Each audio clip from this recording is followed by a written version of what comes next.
కనీసం ఇప్పటికైనా మనందరం మారుదామా? తులం బంగారం కోసం దూరమయ్యే సొంత అక్క చెల్లులారా, ఒక గజం భూమి కోసం కొట్టుకు చచ్చే సొంత అన్నదమ్ములారా, అనవసరమైన విషయాల కోసం మనసును గాయం చేసుకొని విడిపోయే అత్తాకోడళ్ళు ఆడబిడ్డల్లారా, డబ్బు కోసం నమ్మక ద్రోహం చేసే మిత్రులారా, కనీసం ఇప్పటికైనా నమ్మండి, జీవితం చాలా చిన్నది, ఎప్పుడు ఎక్కడ ఏదైనా జరగొచ్చు అని చెప్పటానికి నిదర్శనమే కన్నూరులో జరిగిన ఘోర బస్సు ప్రమాదం. ఏదైనా వంట చేసేటప్పుడు అనుకోకుండా చిన్నది కాలితేనే శరీరం మొత్తం జలజరించిపోతుంది కదా, అలాంటిది దేహం మొత్తం కాలుతూ ఉంటే ఎంత నరకఘోష అనుభవించి ఉంటారండి వాళ్ళు.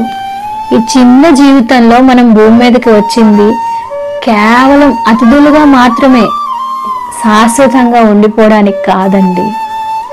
ఈ అతి కొద్ది జీవితంలో దయచేసి పగలు, ప్రతీకారాలు, విద్వేషాలు చిమ్ముకోకండి.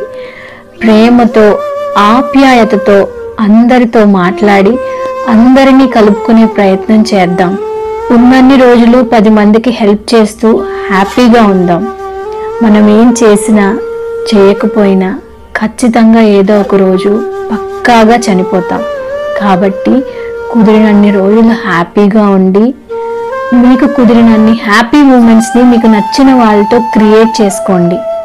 Invest yourself and be happy.